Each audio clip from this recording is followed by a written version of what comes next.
right, well, welcome back to Last Week Chopped Up. I'm here, as we do, with my boy Jeremy, and it just gets me so stoked to be on the phone call with you, Jeremy. And here we are again for another episode. Man, how are you doing out there in the oasis that is the United States of America? Man, pretty good. Enjoying this wonderful morning. Just being out here in the world. Looking forward to what I'm gonna do this weekend. Uncertain of what it is, but talking to my buddies, like we getting in these streets. Like we getting out here, man. So we've been cooped up too long. Let's see what's out in the world. It's like it's feel like I've like traveled to a new country or something. And you're like, I don't know, everything's interesting. Let's just go see. Are you when you're out there, like, fill me in, are you feeling like that tinge of like, this doesn't feel normal, or is like instantly you're like, oh yeah, I know how to do this. Like, I know how to go to a bar and be around people. Cause like, I feel kind of anxiety thinking about it, but I don't know if that goes away when you're in the moment. Yeah, so funny enough, man, I was down in San Diego for the weekend visiting some buddies. So, chilling. It was, I think, either like the 15th or 16th day post-vax. I'm like, all right, I'm good.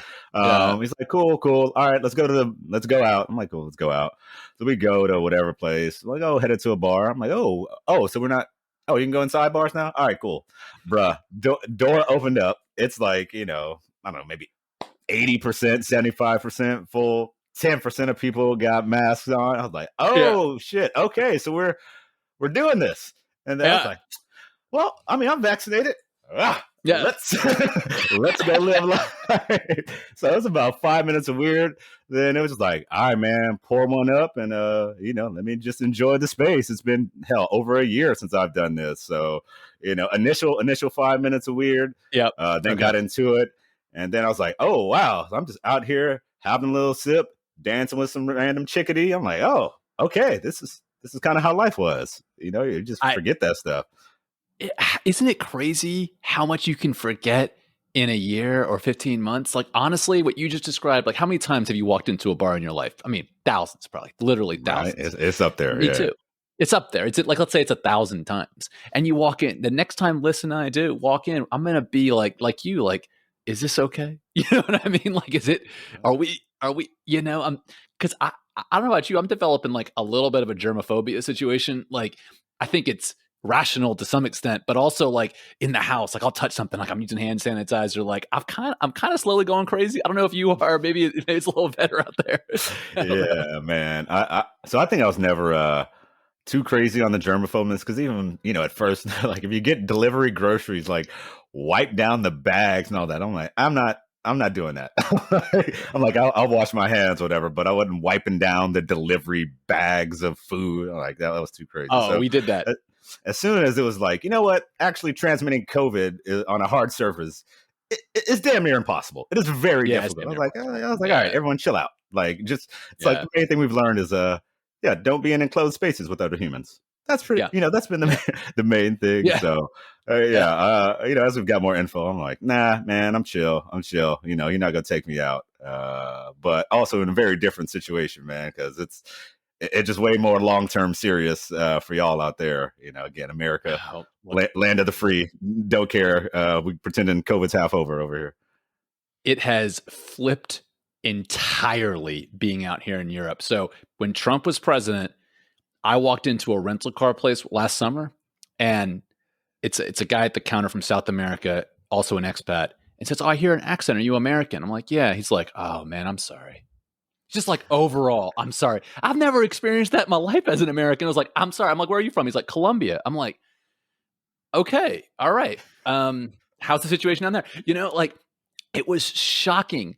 And I don't know, you haven't experienced it. When Trump was president, people out here in Europe, it was like 85% of Europeans don't support Trump, right? So like everyone you meet thinks you're crazy for having this president. But now everyone's like, wow, America. I'm like, we weren't that bullshit. You know what I mean? Right. Yeah. It's like we got some problems, but we about to live free out here. How y'all doing? oh my God. It's flipped. I'll tell you, a friend of ours, they're Dutch, and we're at their house and we left. And I don't know if I told you this before. There's a daughter, she's like 7 or 8. And she asked the mom, like, hey, is it okay having Americans here? Like, is it okay having Americans around? And she's like, why would you ask such a thing? Of course it's okay. And she just looked the mom dead in the eyes and was not kidding around and was like, but they elected Trump. 8 years old. And I'm like, well, we we didn't vote for him, but she's just like, but they elected Trump. And I'm like, you know what? Don't hate you. Don't hate that, because at the time, America was on fire with COVID. Trump is like out on TV saying ridiculous things about like, injecting Lysol into your veins. And I'm like, you know what? 8-year-old Dutch girl, you kind of called it. But now it's totally changed. Everyone's like, wow, I want to go to America. I'm like, so. Yeah, right. And, she picked up on the right things. She's like, okay, we personally didn't elect him, but yeah, we'll take that heat. Yeah, take that. You gotta kind of carry it. It's always like we meet people who are like, we're American, but we just say we're not Trump supporters. Like you just have to go ahead and I don't know if it's like there's an equivalent. Is there an equivalent? I don't know. I remember growing up, like when we would meet some of like your family, you would say like, Justin's cool. Like he's not gonna be. I don't know. Is there an equivalent? Bro. I don't know. It's really hard to find that this is the first in my lifetime I can remember to this extreme where just like, oh, you voted for Trump, and then you're immediately like, we need to unpack why you've done this because this conversation might be over right now. Like we might be done. Actually, our friendship might be over. It just elevated things to such a high degree. Like you need to tell me why you voted for Trump, and there are some things you can say that we're gonna be done if you say the wrong thing. Yeah.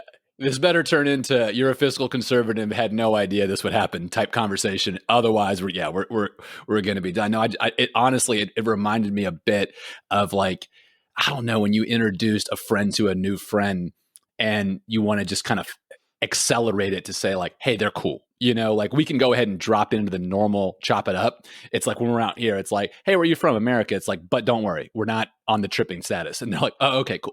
Like you have to kind of like, but you can't just come out and say it. So you got to like drop it into conversation awkwardly. Like, so I saw Trump the other day, who I don't agree with, like it's this little like, dance that we developed. Yeah, now it's like, let me just preface this real quick. Not Trump. Okay, cool. Let's get into it now. Yeah, exactly. And then there's a huge sigh of relief on the other person because, like, look, the guy obviously is not popular on this continent, and if they think so, anyway, it's certainly a battle we had to do. But now you're out there in the oasis, and the vaccine's being distributed. Now you're looking over at Europe, and we have a whole hot mess on our hands, and it's not getting any better anytime soon, or at least 6 more weeks of this. So hopefully we can ride it out. Yeah, it's funny. Well, we're gonna chop it up. Yeah. I mean, you tell me, though. I was just gonna say, since you mentioned Europe, that I think they're maybe gonna be open to vaccinated Americans coming through. So I'm trying to be like, hey, what's the time here? Is when I can come check you out. So do let me know. It's happening. It's happening. When I can actually pop up there. But besides that, I don't know. You man. got to. Look, I miss America right now because I think the vaccine role, sometimes as an expat, you just do end up missing. And I've been noticing something I didn't expect to happen. There are 2 guys in the NBA right now that are absolutely balling. One is Chris Paul, who is just like the fact that he's doing much is a surprise to me. But Steph Curry is like just lighting the world on fire. Can you fill me in? What the hell is going on over there? Yeah, so Steph has gone full on Goku Super Saiyan level 3. I'm on fire. I'm a pick this team up and drag us into the playoffs. I don't care what, man. Like I don't know if you remember that 2015-16 season when he was unanimous MVP, 73 games. He's just shooting flames out of everywhere. Everyone's like, yeah, that Steph is here right now, except there's no Clay or, other people on the floor to draw attention. It's just he's coming across, mid half court sometimes like, oh, you're just getting the early double. I'm like, oh, they're starting to hit you with that James Harden. You cross half court, we're putting 2 guys on you. And it's like, don't care. Whoop, whoop, hitting you with this cross, running around, get a pick from Draymond, step back, blah, 3 in your face. And, man, it's great to see. I saw he's last week, I think there were like 12 nationally televised games. 2 highest ones when Steph plays. Like it's back to just eyeballs. Put Steph Curry on TV.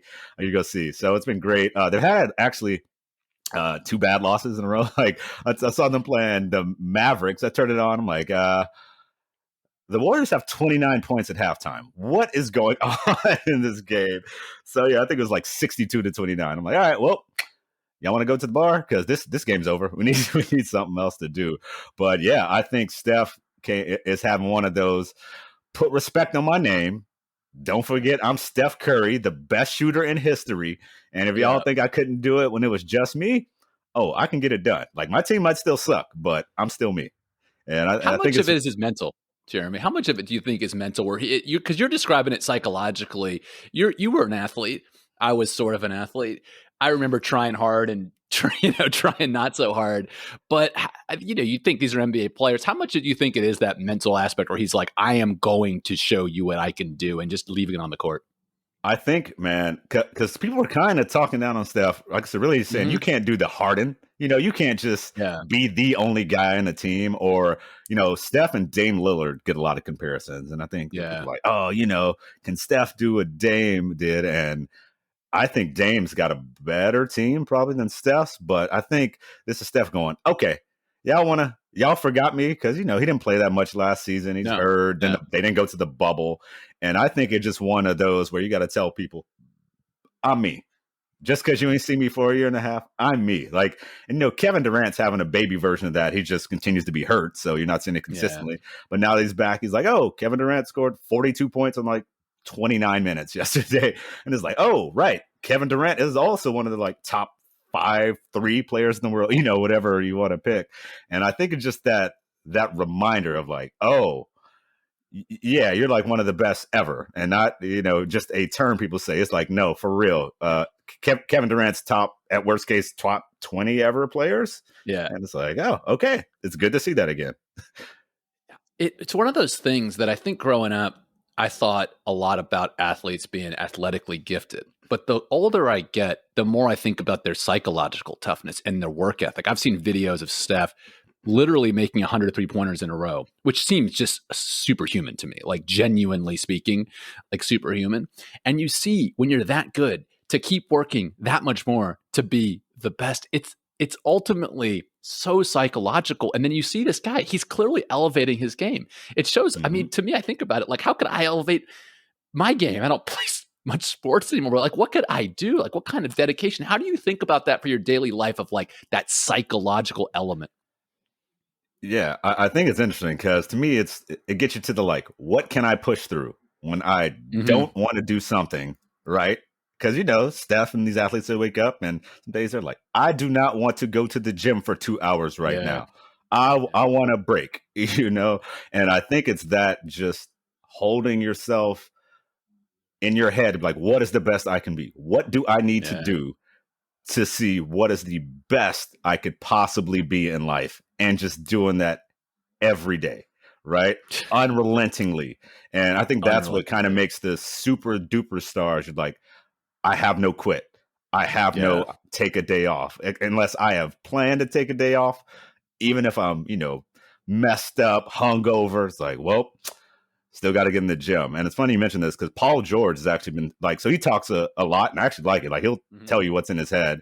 And, even though the Clippers flamed out in the bubble, I do appreciate that he was like, hey, man, I was like depressed in the bubble. Like, I was not mentally okay. And even this year, he's having a, solid year. And he has, I think, a toe injury or something that was kind of messing with him. And he's come back and playing really well. And he said, I have to tell myself, like, yeah, your toe, whatever's messed up, but I have to play. I have to push through it. Like, this cannot be a reason. And he was like, I had to mentally just tell myself, like, nope, keep going, push harder, do more, be your best. And I think it's one of those, if you're saying like how to day-to-day life, like there's a lot of stuff to get us down, for you, COVID stuff still gets you down, family things, maybe relationship, job gets to you. And I think if you have kind of at least a truth or something you're pushing for, whether it's your job or like, oh, I just want to get in the best shape I can be in or whatever, that just want to say, okay, if I'm committed to this, push on it. And that's the thing that certainly I've, I have my ups and downs. Right? I wish I just had that passion enough or drive to do something where I could always just say, man, keep going, dog. You made this promise to yourself. Like, go get the best. So to me, I think that'd be a great place to find yourself, right? Find our passion and just like, all right, man, no weeks off, Justin. We're recording this podcast. We want to be the podcast now kings? Let's do it. Got to do it. No, I feel you. And I want to be there. And it's something because I feel honestly that growing up, I remember taking like, IQ tests or SAT type stuff, and then athletic stuff, sprint, how fast can you run? How high can you jump? And then I look at people that succeed, and certainly there has to be a base element there. If you're going to play basketball, you probably got to be fast, tall, et cetera. If you're going to work in, physics, quantum physics, you probably got to be good at math kind of naturally. But more than that, I think it's that dedication, like you said, to push the curiosity of what you can possibly be. And Steph Curry has become, like, when you say he's the greatest shooter ever, he's kind of in a league of his own as the greatest shooter ever. Like, the guy's taking shots that no one else has even attempted on a regular basis. And I just have so much respect for this kid that, came out of Davidson, lightly recruited, sure, son of an NBA player, but like, he didn't really let anything stop him. I would take like a motivational speech. He'd be on really high up my list. You know what I mean? Yeah, like I imagine he's probably also had some of that chip on his shoulder because he was a skinny kid at Davidson and he balled out in the NCAA tournament, and it was like, oh, what's this? And people now forget Steph Curry had bad ankles. Like, he had problems when he first got to the Warriors. He wasn't playing as much, and if they didn't kind of correct his form, there wouldn't have been this killer, shooter now. And it's one of those, he had an issue and they had to find a way. But dude, it just, I guess if you think it's in you, you just like, I gotta see, right? And it is crazy how much of an extreme he is, because he also plays with another extreme. Like, people, it's like you can easily forget, like, oh, Klay Thompson's also crazily on the shooting, extreme, right? It's like, oh, he's maybe the third best shooter ever. Like, it's not like they're very far apart, but just Steph's so far out there that it's hard to get a comp. And now I don't know how many threes he's shooting a game, but you're like, okay, well, where can we push this? Can you shoot 15 threes a game? 20? Right? Like, how do more, Steph? You're like, I want to go full on Daryl Morey analytics, shoot as many threes as you humanly can. Like, I would tell him shoot until you're 40%, and he's probably like 44 right now. I'm like, nope. Then take 5 more a game. Keep throwing them up there. Yeah. And that's something too about like usage rates. And I've been studying basketball analytics for a while, and you look at what he's doing, and like you're saying, he's probably their best option to score up to potentially 45 points a game, which is, I mean, it's almost comical. You'd never see situations like that. Like, the typical high usage players like Carmelo back in the day was high usage, but ultimately not very efficient. And when you, and that's the rap, but Steph, he's broken through, and it is honestly, to me, it's an underdog story, just given, like you said, where the path that he took, and that he had to invent a category effectively to be for himself. I don't know. Tons of respect for the guy, and that psychological motivation, I think, is really key. Yeah, switching gears here, Jeremy. I know we're talking a little about sports. I want to continue a bit about sports because the NFL draft was this week, and for the listeners out there, the NFL draft is where you line up all the NFL teams and they're drafting guys out of college. And typically there's this thing called the combine where everyone gets together and runs and sprints and they measure everybody. And there are what's called pro days where universities invite the scouts to the university and they see the players up close. None of those things happened this year because of COVID, and the season was curtailed. So it was a bit of a wild card draft. So you watched it live. I read about it in the morning out here in Europe. What was your sort of big takeaways for listeners out there to kind of dig into if they're getting interested in the NFL? Yeah, so I think the story of the draft coming in was definitely what's going to happen with these quarterbacks. Quarterbacks. I think the number one, everyone knew, okay, Trevor Lawrence going number one. Number two, it was pretty obvious that Zach Wilson was going to be locked in at number two, which is kind of funny to me because it's one of these things where the NFL draft gets weird because I think as soon as the season ended, it's like, okay, Trevor Lawrence is one, Justin Fields is number two. And then stuff happens. I don't know. And it's like, oh, Justin Fields is falling. Zach Wilson's going up the board. And Trey Lance, I think his name's going to be. I'm like, who are these people? Who are these people that I've never heard of at all during the season that magically now are rising up? So I think the first thing everyone was saying, who are the Niners going to pick up? And they got that Trey Lance dude. And it was like, oh, they didn't trade up to get Mac Jones. This is crazy. So after that, it was just, when's the next QB going? When's the next QB? So after, I think it was like Detroit didn't pick a quarterback, where me and my buddy were watching, we're like, trade's about to happen because someone's going to trade up to get these QBs. So I was glad to see Justin Fields go like 11th, and maybe hopefully the Bears do it to him. The Patriots just got the most Patriots thing, did nothing. I know. End up with one of these quarterbacks. I'm like, God damn it, Belichick and them. This is nuts. So that was great. And yeah, to me, it was really a story about really quarterbacks. And other than that, it was, what guys are getting drafted a little lower because they opted out of the 2020 season. So they were, I forgot one of the first linebacker. He went lower and was like, he didn't play, and that probably made him fall. I'm like, well, you saw him the year before. I doubt he's any slower or fatter. Like, you got his, you can go way up, right? And, but yeah, he's still just as good probably as he was the year before. So to me, that was the real thing.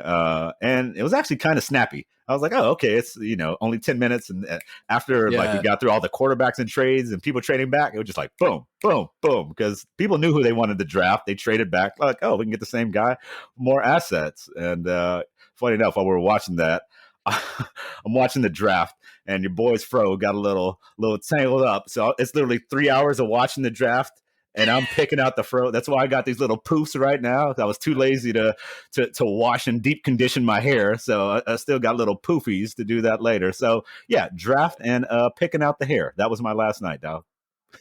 Dude, on these quarterbacks. So what I find interesting too, one, the point you made, which is the season ends. There's no pro day. There's no combine. You think the information that we have on these people is in the can, so to speak, and yet you see all this shuffling.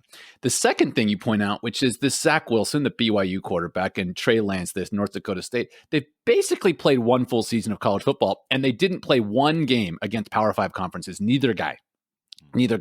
So this Zach Wilson is going to go from Provo, Utah, playing against non-Power 5, to New York City and be the franchise quarterback of the New York Jets. To me, that strikes me as a massive transition. Trey Lance is going to go from North Dakota State, playing effectively one season. And before this year, neither guy were that high on the radar.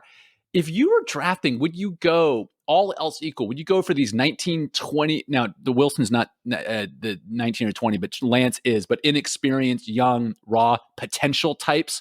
Or would you go with this Mac Jones, Alabama, played in the pro style offense, more of a known quantity, but ultimately less athletic upside? I mean, I guess it depends just, what is your coaching philosophy, or what is your time horizon, right? If you're like, I might get fired within 2 years, you're like, I need someone who can play right now. Like, I don't necessarily have time to teach up this kid.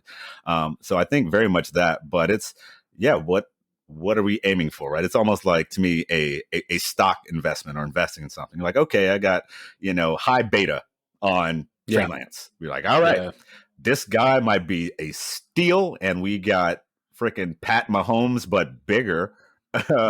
Or we're going to trade him after a year or two. It's really those wide variants. And I think in general, drafting quarterbacks, or how good a quarterback's going to be, NFL isn't very good at it. Teams in general aren't good. Like, if we go back, like, hey, Josh Rosen was supposed to be a big deal. 1 year, Arizona's like, nope, you're out of here. I think it's like the number. Miami's like, nope. Yeah, like, now maybe he's the third string quarterback for somebody. So yeah, I think inexact science, and it's one of your what do we believe in? What type of shot are we willing to take? And if you're the Niners, if you're Shanahan, Trey Lance has to be your guy, because you gave up a lot of capital, right? Yeah. And it's like Jimmy G. You got maybe half a season to 1 season, and you're out of here, dog, because we gave up too much to not play this kid. Honestly, where my head is at is, one, I fully agree with you. If you make that kind of big bet, I respect, because your job is on the line. On the other hand, I've seen GMs get a little risk loving. I read in The Athletic that 50% of quarterbacks drafted in the top 15 picks in the last 20 years or so had their contracts renewed or extended for the optional fifth year extension, and 50% didn't, which basically means 50% didn't work out. If you're not going to extend a rookie deal, you didn't like what you got. 50-50, to your point, isn't a great talent assessment. Here's my hypothesis. Would love to hear your insight on it. It's more mental than physical. all of these guys are physically capable of playing NFL quarterback, and all are probably physically capable of excelling at lower levels without pushing themselves to that mental extreme we talked about with Steph Curry. But only some and a certain subset will have that hunger to push themselves to be the best when they're already very good relative to their peer set. And they got them in the NFL. They happen to not be very good relative to their peer set, and they just can't push that limit. So I think, to me, I'd be evaluating more psychologically, not Wonderlic IQ nonsense. I'm talking about that perseverance. That would you know, if you're camping and there's 20 people and shit goes haywire, you have that sense of like, who would I want in charge? You know? And I want to think of them, like, even if they don't know what's going on, because they have that capacity to lead, which I think is honestly something that you don't see in everyone. How do you feel about that? You agree with my hypothesis, or you think, hey, I don't know, if you're Mahomes but taller and bigger, it's not going to matter your mental commitment as much as just the fact that you have that built-in physical aspect. I mean, the physical tool sets, like guys in the extreme, right, obviously have an advantage, right? You got a cannon for an arm. That's just an asset, right? There's no, that's right. Yeah, you can throw it 10 yards or 5 miles an hour harder. That means you can hit an out route, less likely to have someone come underneath. So there's certainly that part. But kind of on the leadership, or I almost say self-belief. Like, it's one of those, you got to really believe in yourself, like, because it is going to be some terrible games. And you got to think, a lot of these guys haven't failed, right?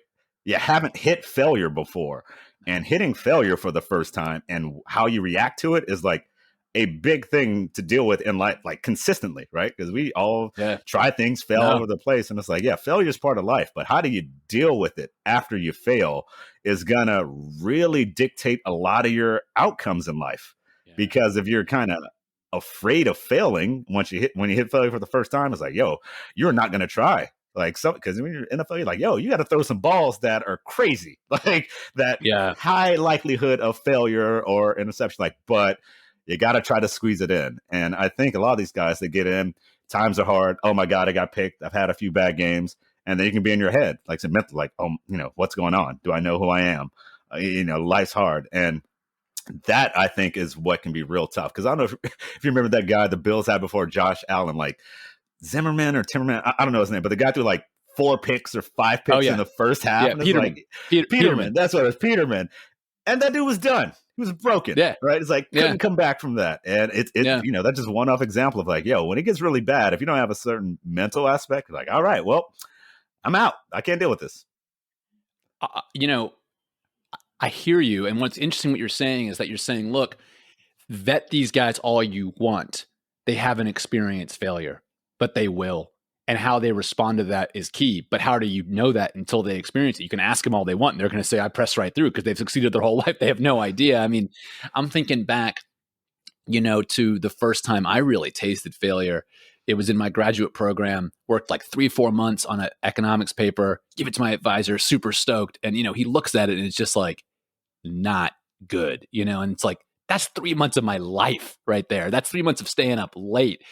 And it was crushing. And I think he knew at that moment what would happen the next 3 months for me would be determining how, if I would succeed or not in that PhD program, right? Because I would either come back, fix it, just like you said, refuse to accept that I couldn't do this, or, hey, I'm a smart guy. If this isn't for me, I should find something else, kind of thing. And I didn't take that route, but you're right. I think I think that's it. And like you said, Nathan Peterman throwing 5 interceptions or 4 interceptions and a half kind of reminds me, we used to go to boxing together a lot. You see a prospect go out there, get just laid out in the second round, and the trainer looks to the other trainer and says, that might be it. Even though physically they're going to be fine, but mentally, they won't be, versus other guys. I mean, shit, Pacquiao has gotten completely stone cold knocked out and come back the next fight to win. And you're like, how did you do that? Like, for me, I mean, I'll tell you, having someone that's been in a boxing match, gotten my ass kicked, I did not want to come back at all. Oh, man. Yeah, it's, you just got to have that, I guess, just that passion. Like, this is what I do, right? This is me. And I ate the ground for, took a nap for like 20 seconds, but hey, I'm getting back in there. I love to fight, Yeah. but yeah, it just got to really be inside you, man. Especially with boxing, because there's no half stepping there. It really isn't. And the minute that's in your head, it's probably like a quarterback. The minute losing is in your head or getting knocked out's in your head, it's like, don't look down on the fear of heights. It's gonna get you. And the minute, to your point, you throw a pick, Pat Mahomes throws a pick, he comes out the next series, he's not thinking about that. You can just tell that he's not. How do you vet for that quality? I don't know, but I'd love to do it, because in business, I love managing people with that quality. I don't know about you, because they will have a crack at it, and if they fail, they'll wake up the next day with a smile on their face and be like, all right, let's have another crack at it. You know what I mean? I don't Yeah. know.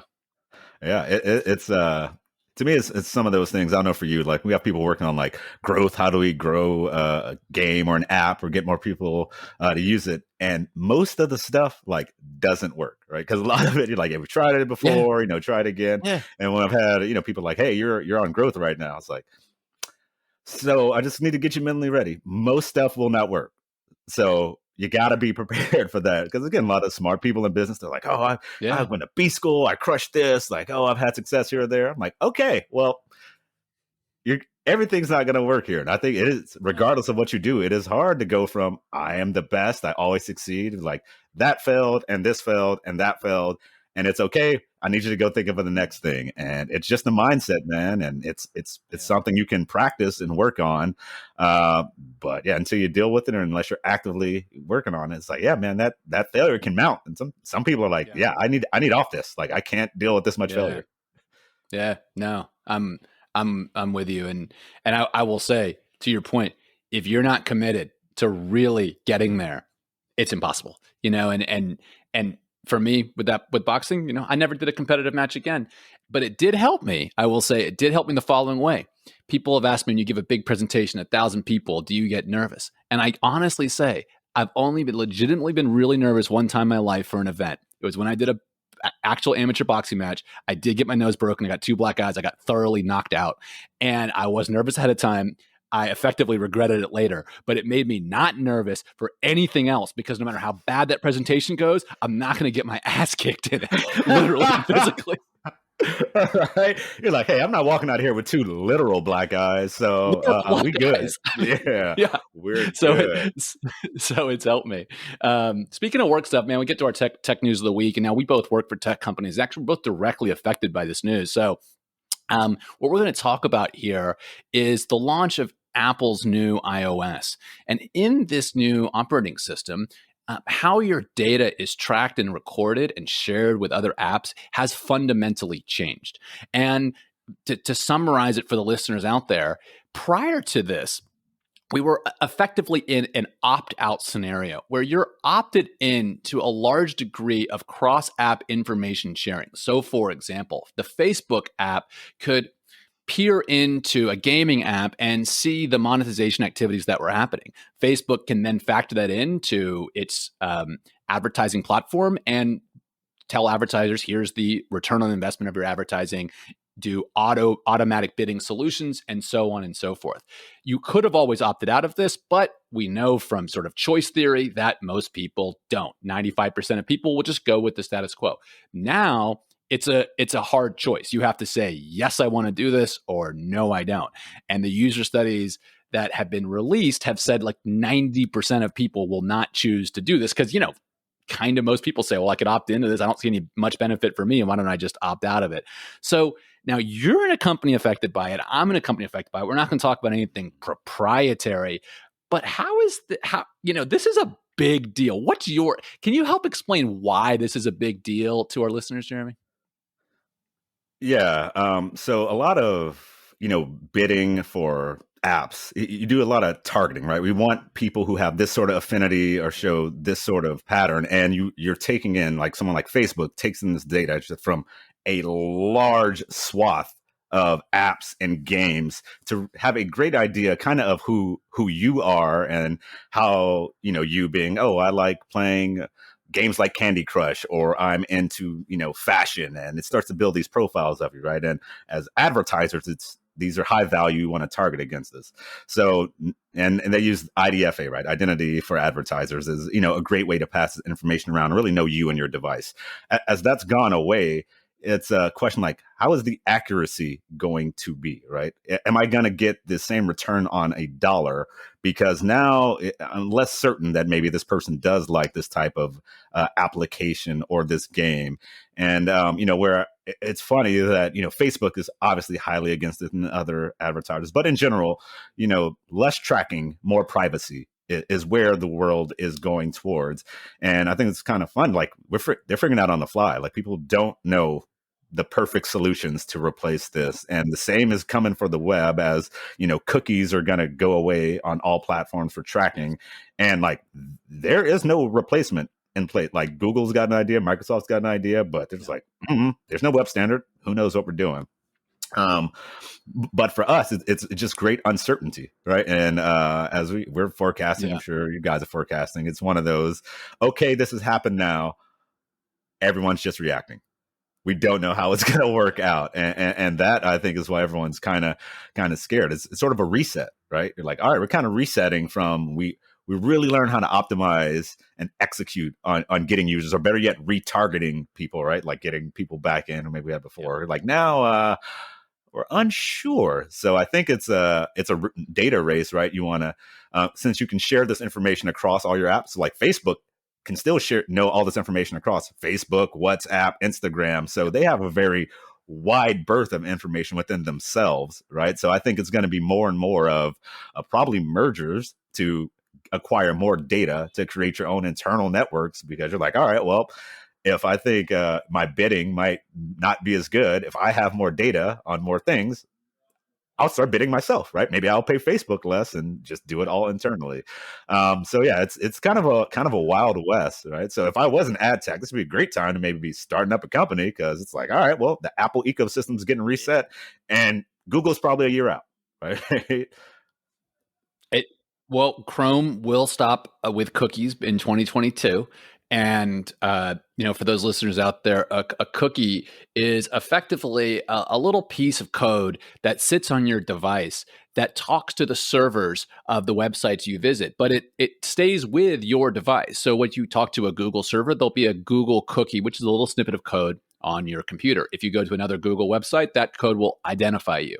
Web browsers initiate and add information to the cookies, and Safari currently has turned cookies off. Mozilla has turned cookies off. Microsoft Edge is about to, and Chrome will in 2022.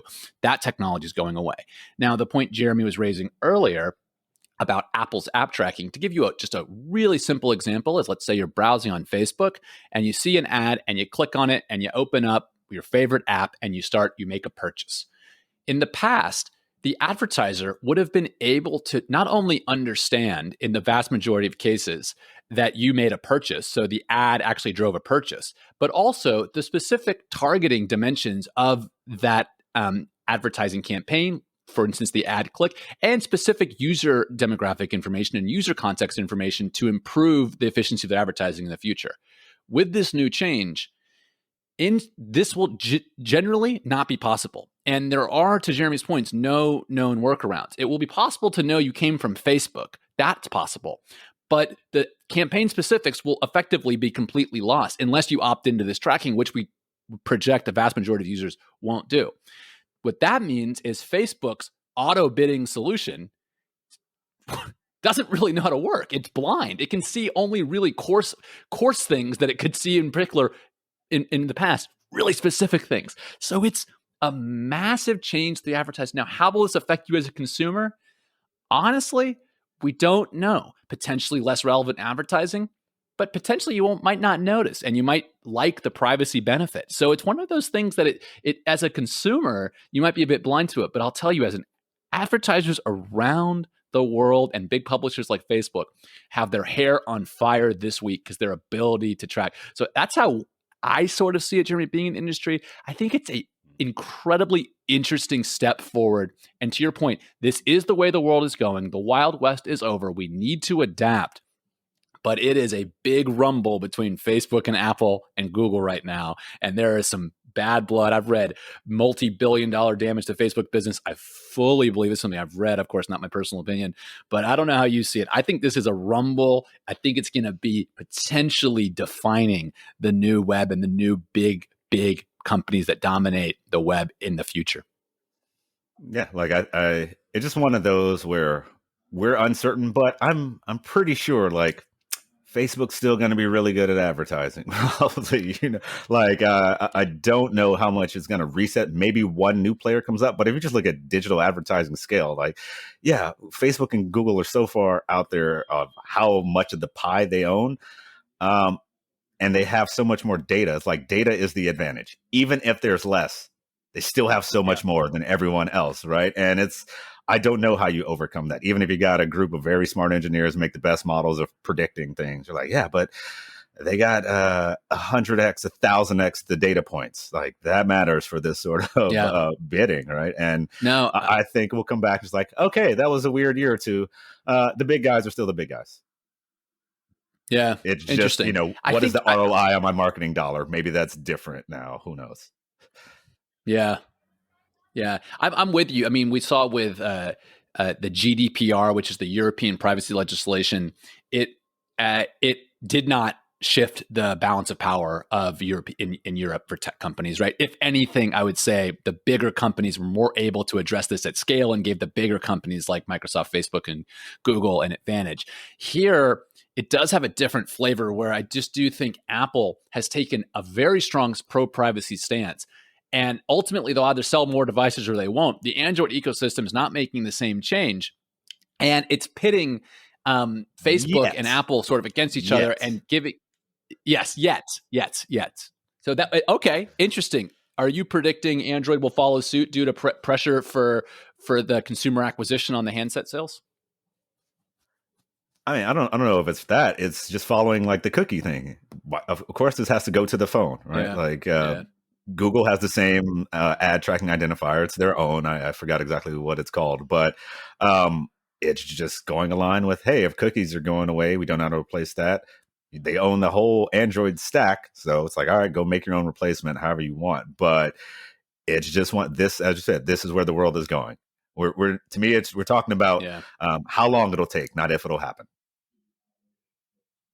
Yeah, fair. Well, it's coming down the pike where we'll definitely update this one going forward, and then we only have a few minutes left. Jeremy, you have our screw up of the week. Now, we wanted to keep it a little lighthearted this week because there's been some heavy topics on the show recently. What do you got in terms of screw up of the week? I think you got to go with. My man, yeah. So there's a story. This Japanese guy was dating 35 women at the same time so he could get 35 fake birthday presents, my man. This dude was out here really grinding so he could get gifts for this woman. But the crazy part is all these gifts totaled like less than $1,000. So he's out here grinding hard, and he's gonna get him like, here's a $10 gift for your birthday or something. And I'm just like, bro, one, you are a madman for thinking this up. Because one, that is work. I got a hard enough time, trying to keep one woman. Could you imagine 35 women, even knowing which? Like, what if you got two Sarahs in your phone? You're like, oh wait, which Sarah is this again? So. Bob Ed is the screw up of the week. I think he might. I forgot if they were kind of going after him for fraud. Oh yeah, he's arrested for fraud for scamming these women. So to me, that's the screw up of the week. My Japanese dude, 35 women he's dating, 35 fake birthday presents, and man, he ain't even getting nothing that flies. So my brother, not the juice is not worth the squeeze. I know them 35 women have to be driving you pretty cray. That is, I'm trying to think of other examples when you see someone on the one hand, very dedicated, but on the other hand, just like pursuing this goal in the absolute worst way possible. Like if you want $1,000 for the gift, the hours he put in, he could have just worked at anywhere, earned the money and bought himself something. Like I'm trying to think of like you know what I mean? Of like when you see a friend, like, I know you want this so bad. Like to me, it's like, all right, what if your goal is like high value gifts? I'm like, no, maybe try to just date someone well off. Like, just narrow the focus on the target here, not just like, oh, I got a like, cool, she's in. I got a like, all right, cool, she's in. Like, man, I don't know how the dude found enough time in the day, like for dog, the text and calls and FaceTimes you got to send. Bro, So I'm yeah, over my here man, saying Holtby should have gotten a job, and you're over here saying that nah, he should have just dated one rich person. That's a different interpretation. I'm hey, like, I'm you just could have got the saying. job. You're like, nah, you should date one rich one. I'm just, hey, if I'm just, hey, if this is your goal, man, what are reasonable ways to accomplish it? Yeah, I guess maybe you could work. That's one. I'm down with that. He could work. But Yeah. if he's not that type, let's use a sniper shot, not a shotgun, to try to get our results here. Yeah. Honestly, if you're out there listening, we talked about dedication. But you gotta work smart, not just hard. Clearly, I can't imagine how much texting and photos this guy would send in. And he probably thought he was like the smartest guy in the world. Like, I can't believe no one's ever thought of dating 35 people at once and getting a hella birthday presents. And then, he said like a $10 present for each of them because he's probably putting in no actual depth to the relationship, and then gets arrested for fraud. That's a new one for me. Getting arrested for fraud for some dating free activities. Like, a lot of people have been catfished and not got arrested. Yeah, that's yeah. So that is why here's our screw up of the week. Like I got nothing else to say on that, but that story made a hell of a chuckle. Well earned. Well, that's we're at time. We usually try to wrap it up in 45 minutes. We really appreciate all the support we've been getting. Of course, if you're listening on a podcast platform, go ahead and hit follow or subscribe if you like what you've heard. If you caught us on YouTube, if you prefer to watch it that way, join the channel, subscribe. We really appreciate it. We're going to try to knock one of these out every week. Like that Steph Curry commitment, up our game. Hopefully, you'll keep seeing us up our game. So, Jeremy, always a pleasure shopping up with you. Listeners, we'll see you